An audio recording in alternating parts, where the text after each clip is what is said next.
Her work draws out insights that illuminate how artistic leaps for an individual can offer connection among audiences. Davis was principal actor in the 25th anniversary international revival of Robert Wilson and Philip Glass's seminal opera, Einstein on the Beach. She is an artist in residence at National Sawdust and Joe's Pub, host of the eponymous podcast Helga on WQXR. You should definitely check it out. Winner of the 2019 Greenfield Prize in Composition, a 2019 Alpert Award finalist, and the 2018 to 2021 visiting curator for the performing arts at the Isabella Stewart Gardner Museum. Helga, welcome.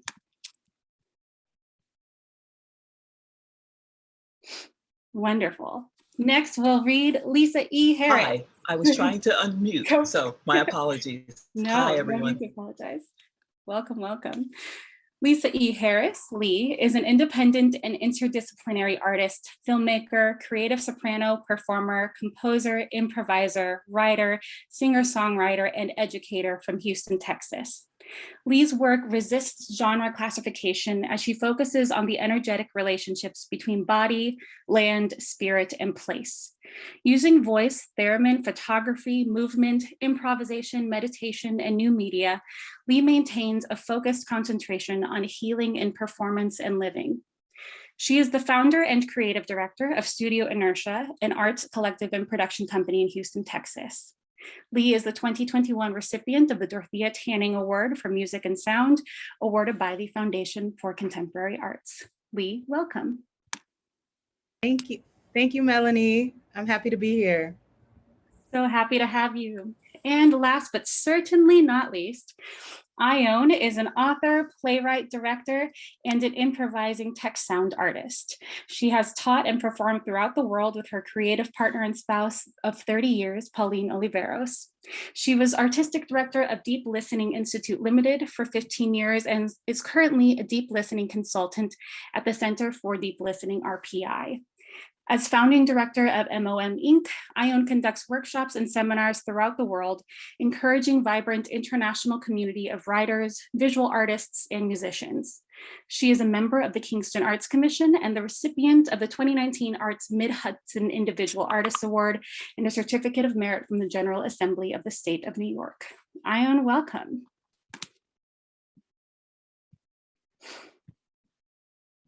Hi there. Just listening. What did I say? It's perfect. Wonderful. Thank you. So great to meet all of you. As I had just said before, this is the first time that we're all getting to meet and chat for the first time, and deep honor of mine. So I'm really excited to dive in here. This session is Act 1, Scene 3 of this forum, titled Interdisciplinary Artists and Impact on Opera specifically. And for those of you who were able to attend the last session with Dr. Toshan Sori and Julia Bullock and Dr. Naomi Andre, one of the last things that Dr. Andre left off with was this idea of decolonizing what it means to be a composer and a singer, and decolonizing what it means to have this operatic space. And all three of you in your work, I think, emphasize the fact that you are boundary breaking and not necessarily holding yourselves necessarily within a specific genre and the operatic space, but in talking about where we are heading and where we are going within decolonizing that space. I would love to hear a little bit more about how each of you came into opera and where opera happened on your artistic journeys. So let's go ahead and start with Helga. I'm giggling. I don't know is the answer to that question. I grew up here in Harlem, and my first instrument was classical piano. And then I went to piano lessons on Saturdays, and then I went to church on Sundays. So that was kind of the music around me. I lived in a building for a while and came to a place where I knew that I needed some help so that I would be able to sing everything that I wanted to sing. And I lived in a building where there was a woman who was an opera singer, and but she was so mean. And I thought, how is it that this woman has music in her life? She's so mean. And that was before I understood that we do all kinds of things to protect our hearts from the experiences that we've had in life. And so one day in the elevator, I said, excuse me, I understand that you're an opera singer. Yes.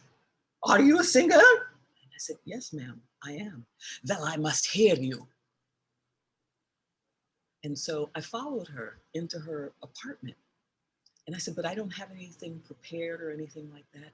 And she said, she sang some sounds and she asked me to sing them back to her. And she looked at me and she said, darling, you have a beautiful voice, but you are lazy. The voice has no color. You have no support. Come tomorrow, 10 o'clock. And she pushed me out of the door and closed her door. And at 10 o'clock the next day, I went to her apartment and started learning to sing all over again. She was very upset, and this was one of the things in our relationship, that I didn't have an interest in singing Carmen, but that I really wanted to understand what my instrument was and is and what I could do with it. And I understood that I needed that training in order to do that.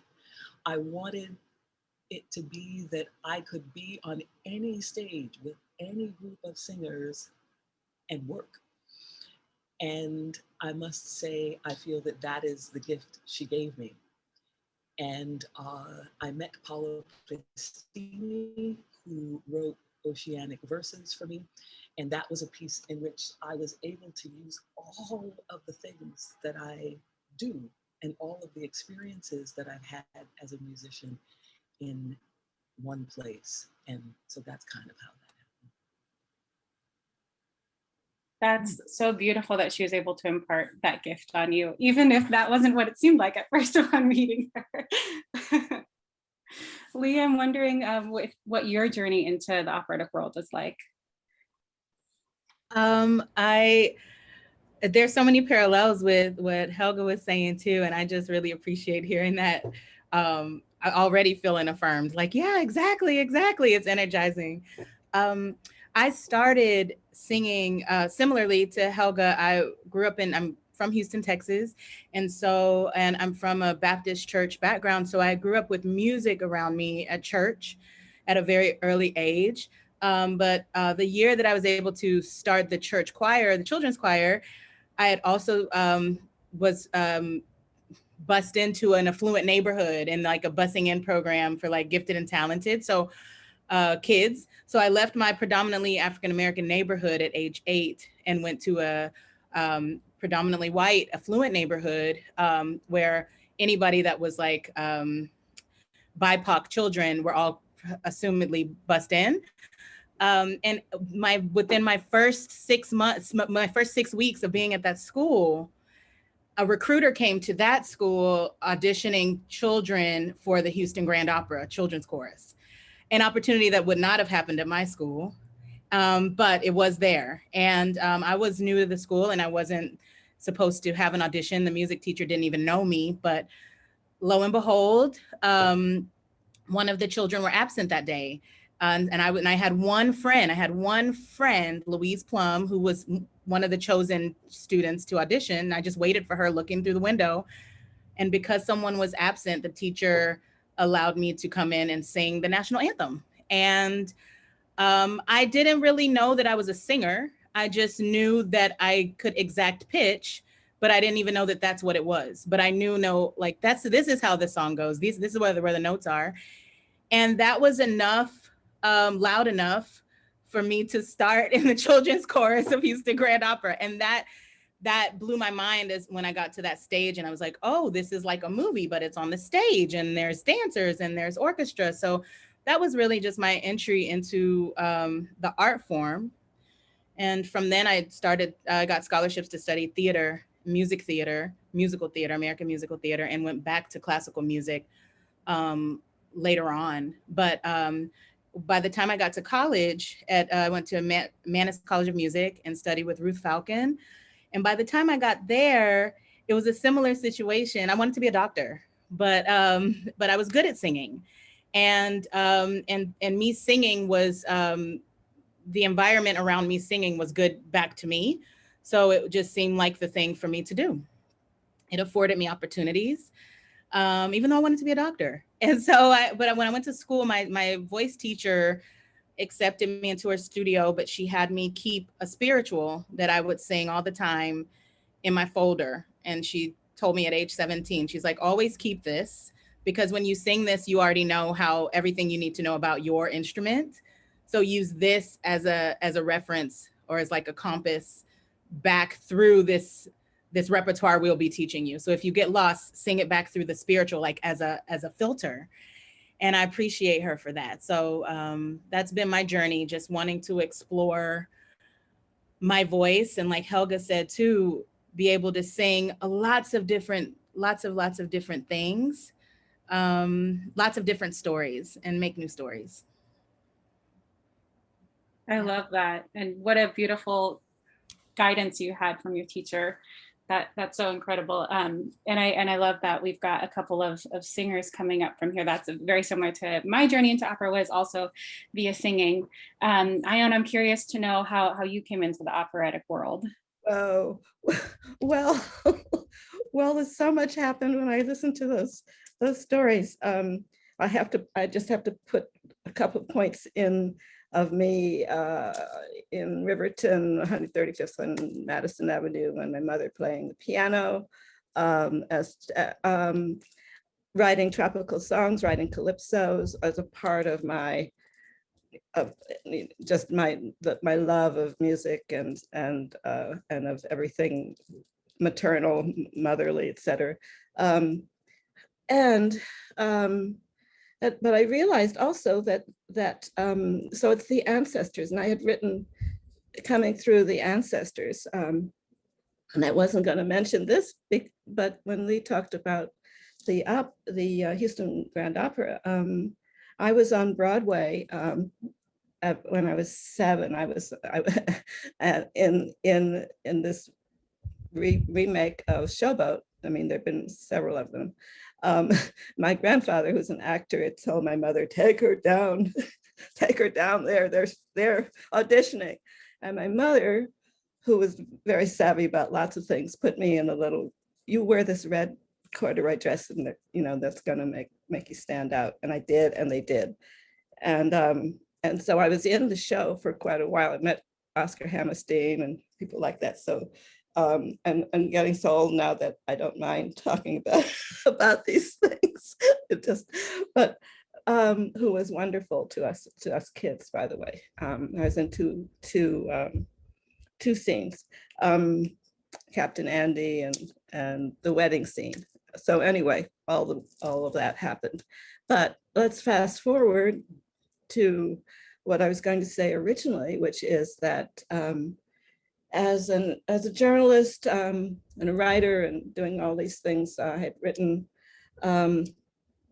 was researching a woman named Jinga Mbandi, who was who ruled as the king, queen, the king of the country that's now in Dango. I was researching, and Ms. Magazine had given up. They didn't want to do it, and so I published it in the Village Voice, which I was writing for quite a bit at that time.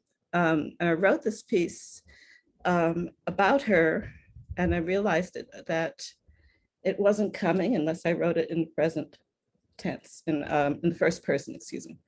And then I realized also when I finished it that I was hearing things. So around 1985, I was meeting Pauline Oliveros, and I didn't know anything much about it really, but I was finding out things, and I knew about sound and things like that. And I said very, very naively, Pauline, I want to do this. I have this piece, and I can hear the sounds, and And I wanted, so the ancestors, that you can hear them in the seats, the whispering of the ancestors, and can the sound be directed that way? Anyway, this was the beginning of 8 years of Pauline and I deeply involved in that particular, what we called music theater, because we didn't want to call it an opera at that time. So this is 80, this is going to up to the late 80s now. It opened at BAM in 91, no, 93. So the thing is that that it was opera, but we didn't want to put that label on it because we knew what people are going to expect, certain things. And of course, Pauline did not want any kind of messing around with that. So it was called music theater. It was called Jenga the Queen King, Play with Music and Pageantry. So that was the beginning of us working on several large major theater works, including operas, the dance opera, and including the Nubian Word for Flowers, a phantom opera. So how's that? Perfection, and such a beautiful journey to know about. It's so interesting hearing you say that there was that fear of calling it an opera for what the expectations for that were and are, if I can speak candidly about that, and how there's this almost strict barrier of rules of what something should be in the operatic canon, and introducing things, and in talking about being interdisciplinary artists. Do you feel like there was ever a moment in your early careers, especially when you were maybe transitioning from singing into something else or whatever, that there was a fear of acceptance, specifically in the opera world, because of those sort of barriers? If whomever wants to speak to that, may. I can say something to that. I was thinking about that actually last night. There was a moment when I left New York, and when I lived in New York for 10 years and stayed after I went to grad school there, and actually was working as an opera administrator. So we have that in common, Melanie. So, or production. So when I came back to Houston, I started singing again with the adult chorus of HGO, and just taking a break and getting back into like a classical technique. And I remember on my 28th birthday, I went to the recording studio. Now, I've always been a songwriter, and I'm from Houston, and we freestyle, we rap a lot in song form, so kind of blues song form. And I remember on my 28th birthday being in the recording studio and just improvising with the instrumental producers, and them just running the tape recording, and having this 14-minute, which I didn't know there was a phenomenon to me then, but now that has been just kind of like the new foundation of my artistic identity, durational channeling. And I had this improvisation about my friend who had passed away. And it came out so naturally, but it had everything that I knew about, that I studied in school, about line and about lyricism and about breath and about phrasing and cadence. All the information was there, and it was just used in an immediate kind of spiritual practice that was serving to me. And I remember that. I was so proud of that. And I was 28, and I put it on my website. And I remember my mom being like, "Are you sure you want to put that on your website? Like that it might be misrepresenting." And I was here doing like opera auditions and, classical straight ahead things. But this was something that was like a brand new thing for me, and I said, "Well, Mom, this really, to me, this sounds like me, that I've never heard. And I think I need to put it on my website." And she said, "Okay, you're just making a choice. I just want you to know you're making a choice." And I remember my opera teacher, same one, calling me. And I had a little clip of it on my phone when we used to leave your voice message greeting at the beginning. It was like a little clip of it. And I remember her calling and leaving a message in a very supported way and saying, "I'm trying to reach Lisa Harris, but I don't know who this is. This is just some really silly thing on the on the voicemail. I don't know what this is. You know, and I called her back and was like, that's me. And it was just a real, it was a real turning point. So I remember that kind of, for a long time, that part of my, what I would say is contemporary or authentic identity had to be behind the scenes, or also fragmented or secondary to playing for the state or like playing for the stage, you know. But, you know, I'm so glad those times are no longer, right? And it hasn't taken as long as it could have. Right, exactly. It hasn't taken as long as it could have. It's also interesting, there was a scene in Paola Prestini's Oceanic Verses that it was a song that the children used to sing about women going into the fields and coming back in twos. So essentially, it is women going in the fields to work and being raped by overseers and coming back out and being pregnant. And one of the things that I was to stand in that opera was around that scene. And I remember in the rehearsal in London, you know, that's a place, like that's a very particular place to be and to open to and to say yes to. And the members of the orchestra just laughed after I was done with this improvisation. They were waiting to get to the paper so that they could do what they know how to do, right? Right. And so, and there wasn't, we didn't have a conductor who I think understood how to stand in front of them and advocate for me and for the fact that they were playing something that they hadn't played before. So there's that, right? That we also stand in this place of educating the people that we're working with in addition to doing the work. And so a break was called and I ran outside and I was devastated. And I could just hear around me, you know, you have to get up actually and go back and do it again. And that's what I did. And then there was not a sound in the room.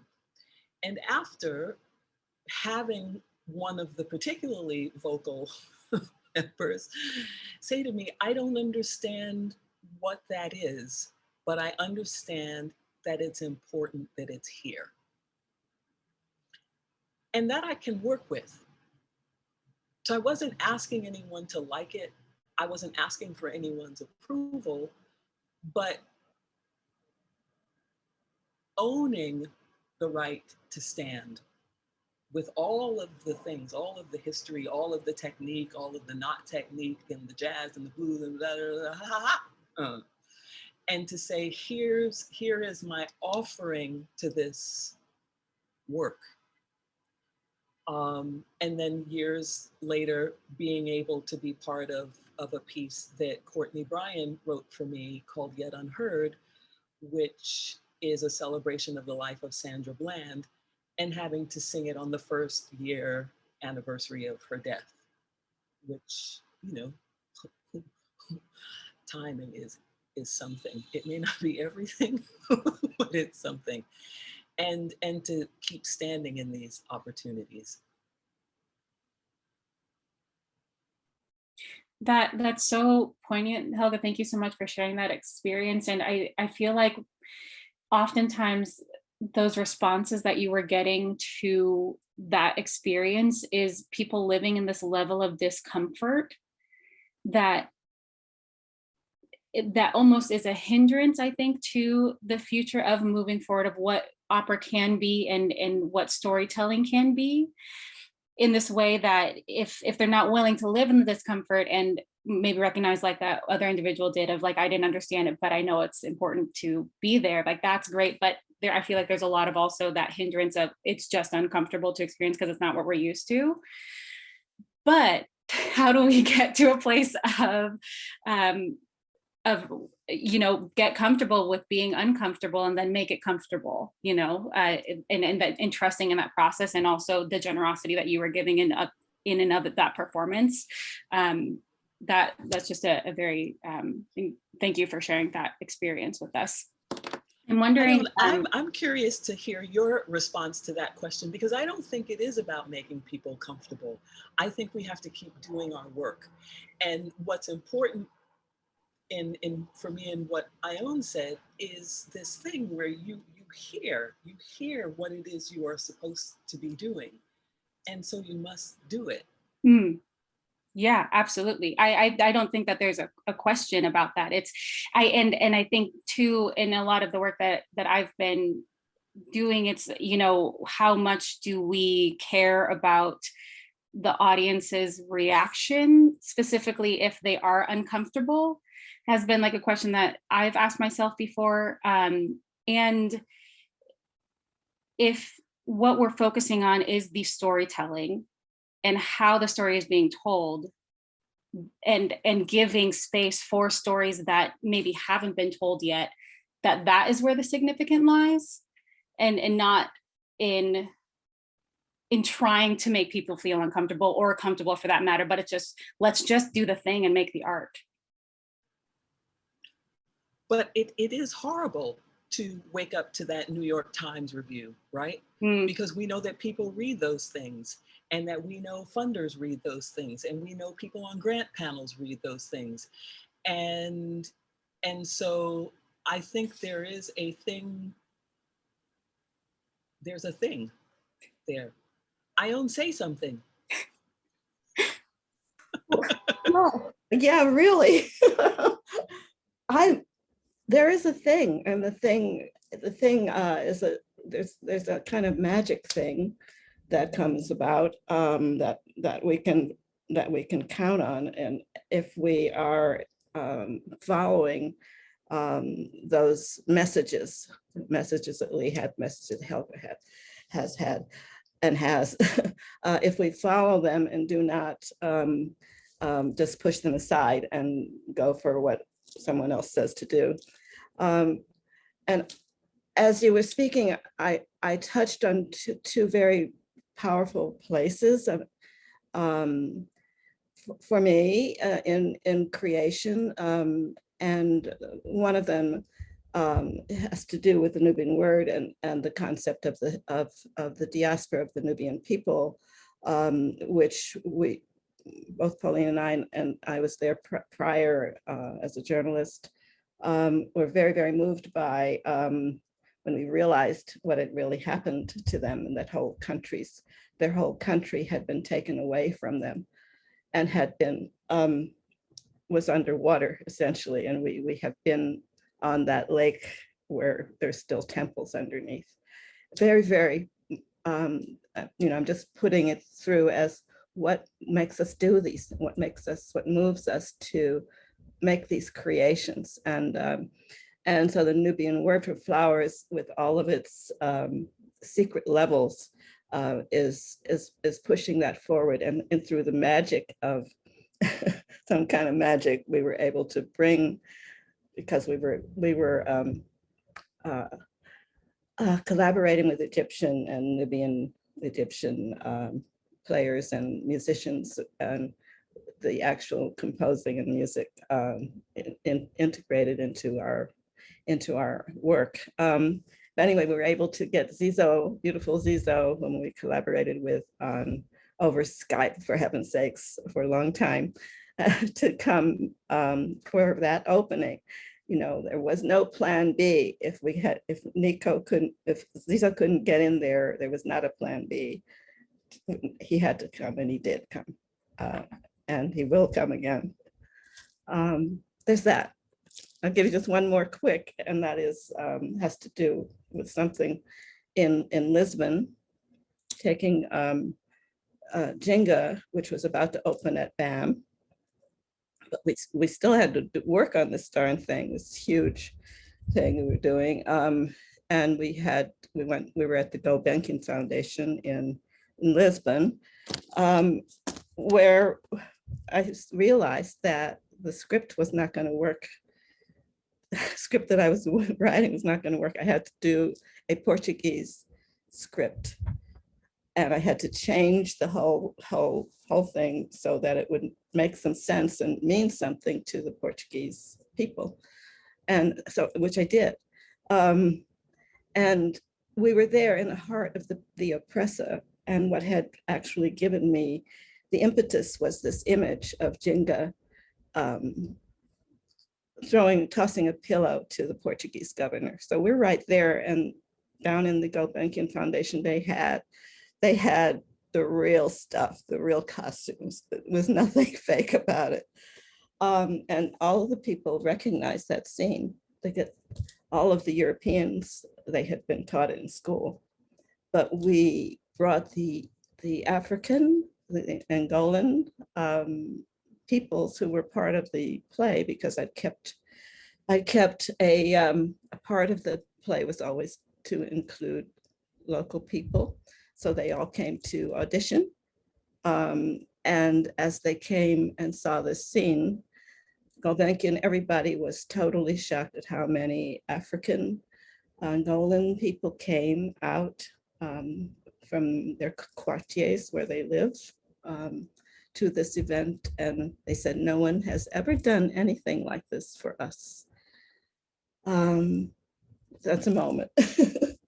Those are several moments really, but this deep feeling and this deep need, that we're pulled to pay attention to. Yeah, yes. Yeah, thank you for sharing those moments. And just a little plug for our participants here. Tomorrow night will be the screening for Nubian Word for Flowers, so definitely be checking out on the Slack channel for that information. But a theme that I'm hearing from all three of you here is this really innate, almost spiritual way of art making that is boundary breaking and does not answer to any sort of prescribed notion of opera needing to be opera, in whatever that means. And so I'm wondering, how does your nature as interdisciplinary artists and as women who wear multiple hats, how does that influence your art making process, but then also the art that you choose to make? I can make a joke and say sometimes your gift is the gift of silence.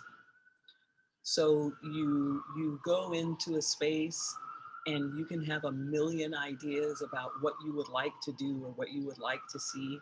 And the thing that you actually need to do is be quiet and be of service to a larger kind of process that needs to happen. And so if someone says, does someone have an idea for blah, blah, blah, then you have a place to bring, pardon me, all of that energy that you may also be sitting on. And I think that both Lee and IONE have said this thing about trusting the process.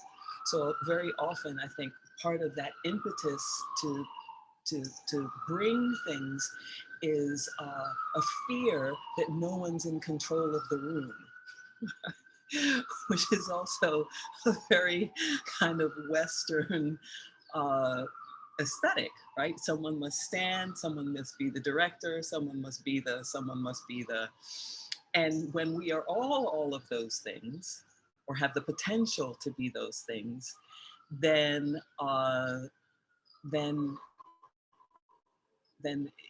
it can be a relief, actually, for folks if someone would be quiet. And that's in a collaborative space. I mean, I think all spaces are collaborative spaces too, regardless of who raised the money and who, right? That there's a place in which everyone is bringing the thing that they do and are and can be. And so that's a collaboration. But in my own things, it still begins with silence, followed by yes, And then I can tell as many people what to do as I want, but there does come a point where you see that this thing is so much more helpful to the thing you're trying to say and do.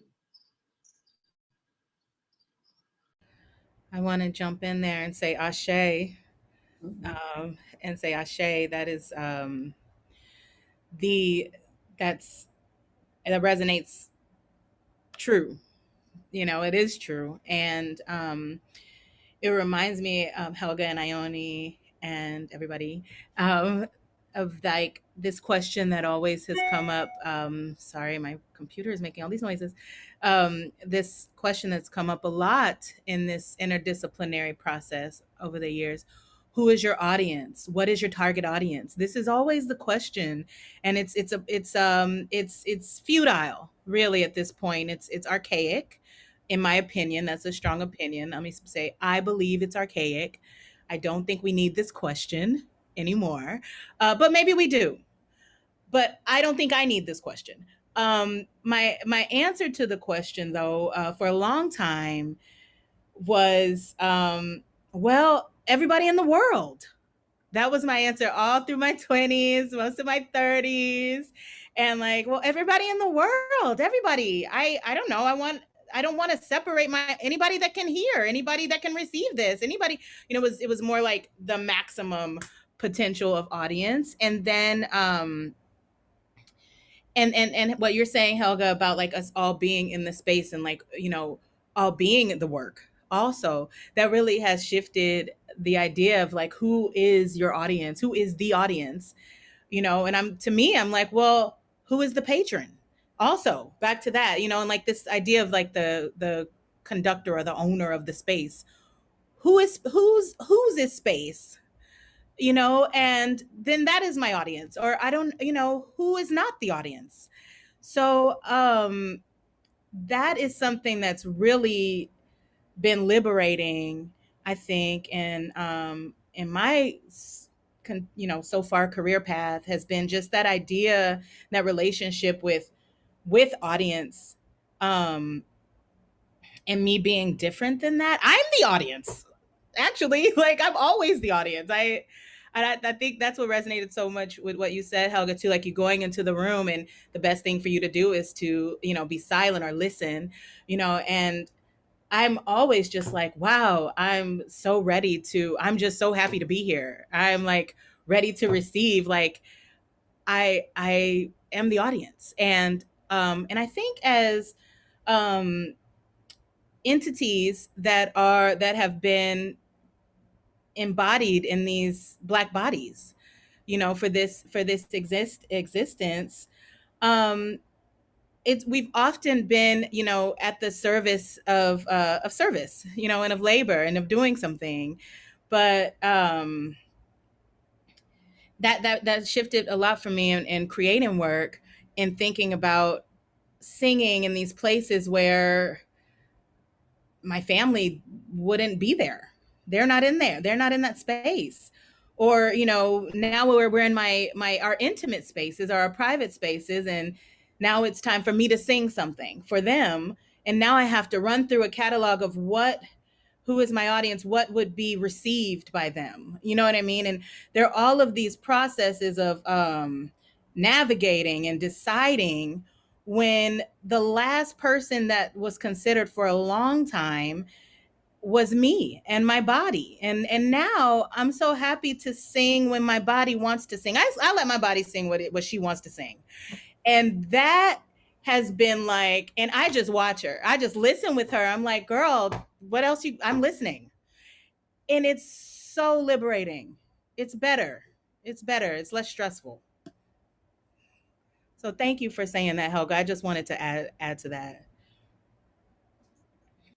Yes, I think that would be under the category of listening for me, and that quiet, being quiet, still enough to, and receptive enough to know. And that's knowing on completely different levels. The information is there, is all there. I'm thinking of the ancestors again because it had come to me earlier to mention them, and as you were speaking, Lee, also Helga, and thinking about our ancestors on the TBA circuit. So that grandmother that I spoke of and the grandfather who were traveling, they were traveling together actually a lot on the TBA circuit, the Black Vaudeville circuit, and what that meant for them traveling through the South and through all different places, and sometimes having to have people with shotguns to protect the girls, chorus girls and so forth. And I think about their artistry, and which was who the audience was and is, and the subtleties of what that meant to them and means in the world, sometimes misunderstood. But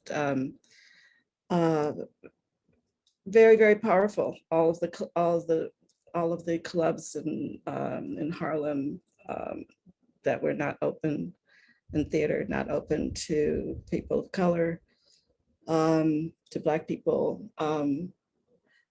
and yet there is survival. There is survival, and there is beauty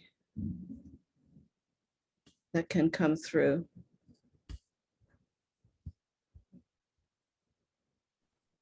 So much beauty to be shared, and so much more beauty to be shared. And just putting an exclamation point on a point that you all were making is this idea that you know, the operatic rehearsal rooms culture is one that comes from a settler colonialist ideology in which there is the maestro, and that maestro culture is also very problematic in the way that it exists, and the director, and that these are the people who are dictating the artistic vision and imparting that, and that's traditionally how that has happened. But I think where the game-changing factor is here is in this kind of work of being an interdisciplinary artist, of being a artistic facilitator, rather than the dictatorship where the settler colonialist ideology is one in which the director was made for a white male, right? So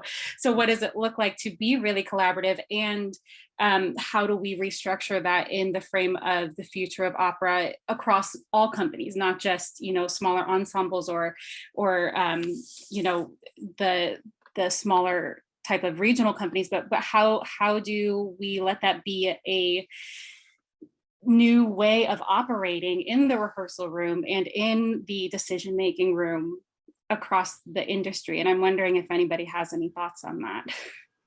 But I think it's complicated too, because not everyone wants to participate. There are people who do, they just want to come with their violin or their cello and they want to play. And I respect that too. And so that the room, and I think that's part of the role of the conductor too, is to understand that that perhaps the container needs to be a little larger. And that the needs may be a little different than they were 50 years ago. Because I can say that I've had a kind of freedom with a great conductor that I don't have with a not great conductor. And that's not just because the paper sounds better, that's because I can trust that person to be with me wherever it is I need to go. And if you've ever had that, you respect that that's a place that can be held, and that we don't need to throw that away, but that we continue to build better containers for whatever the work is we're trying to do. And that trust. Also, yeah, the trust thing is huge. Huge. Lisa, you look like you wanted to say something. I was over here like, yep. Yep. Definitely. And I think that what Helga's saying too about the trust and the conductor and that collaboration, and also that collaboration with the space, someone that understands the space, someone that understands the space that is encompassing you, bringing forth an action within it, that is important. And there's there was something else that I was just about to say and it just slipped my mind, but yes, I'm gonna turn off my mic. I'm gonna remember in a second. Okay. Well, I was just gonna, I'll say something in the interim. You got it? Go for it. I just wanted to say really quickly, it's that also falls into the line of casting.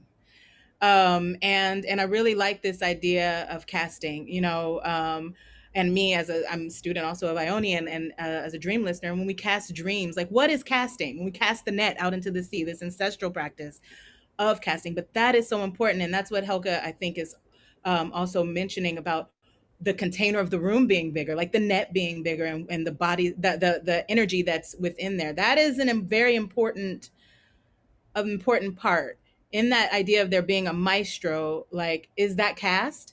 Is that cast by a board? Is that cast by an executive, advisory board? Like, but that is a part of that container too. So casting, that's what I'm saying. Yeah, I thank you, Lee. I mean, I think keeping on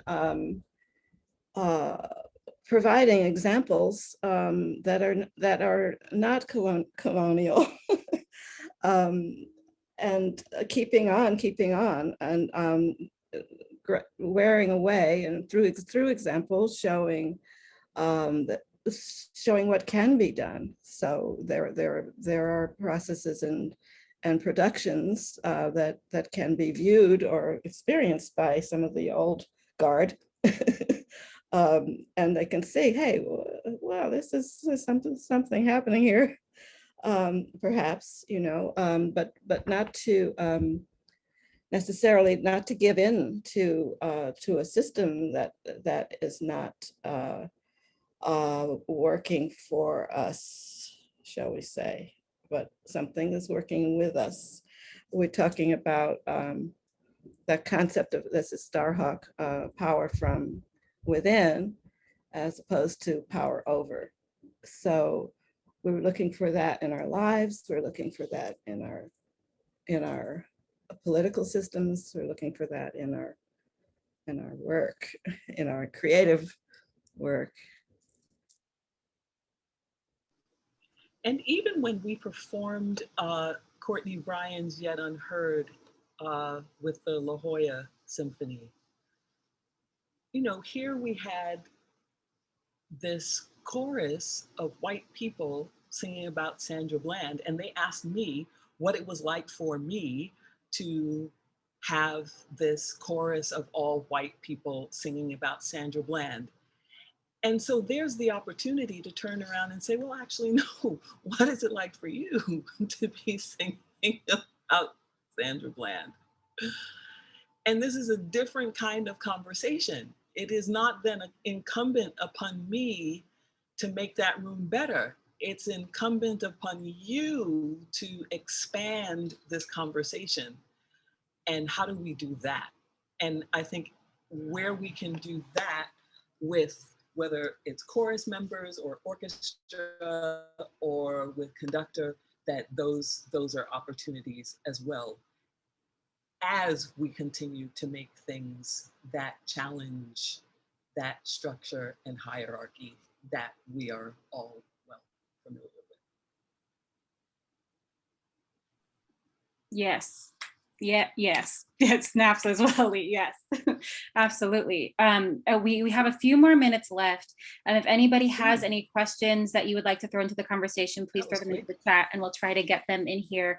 One last question from me for you ladies is, if you were to be speaking to a young up and coming interdisciplinary artist, or maybe somebody who is nervous to venture into more than just singing or more than just writing and really exploring their art, what advice would you have to give to them for the future of the art form?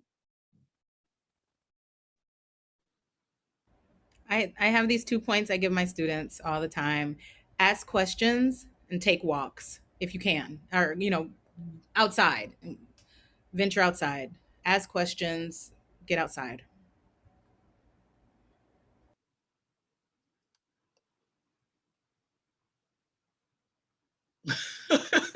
I'm not mad at that advice. Walk. Nothing like grounding yourself in nature to put you with your creative energy, right? Well, I think it's good. It's good to connect with perhaps the most important element that's happening right now, and to give as much as you can to that, I would say, without closing one's eyes to everything else that's possible, but allowing, if you're just beginning, particularly allowing things to develop in what's absolutely most giving you most heart and most energy for life. But I love to do many things. I'm a multiple person, so you can't stop me from doing a lot of stuff. But but it is good to pick something to really kind of get yourself into it, see what happens. See what happens. Helga, any remaining thoughts? It's just to keep saying yes and to not be in a hurry to arrive anywhere. And to have the humility to say, I don't know where this is going. I don't know if this is right. I don't know if this song is going to work. And to be willing to let go of what you think is your best idea. Which is that part, I had to unmute. Yes, that part. Yeah, flexibility. Yes, that's important. Yes. That's really great. Yeah. You gotta really be able to be flexible, and even though you and what you thought was going to happen and what you thought it was going to be willing to see what it actually turns out to be. Again, gotta trust. Let the journey happen. Exactly. Well, thank you so much for sharing so generously, for imparting your wisdom, for engaging in this conversation. I'm incredibly excited for the rest of the conversations that will be happening over the course of the next 2 days and beyond. Thank you for everybody who tuned in today or into the recording. The next session is going to be 7 p.m. Eastern Time, our screening of Afterward by George Lewis. And again, continue chatting with us on the Slack channels. Let the conversation keep rolling. There's one that's set for today. So if you have any additional thoughts on things that were said today, you can engage with us there. And I thank you all once again. Thank you. Happy Wednesday. And we'll see you all soon.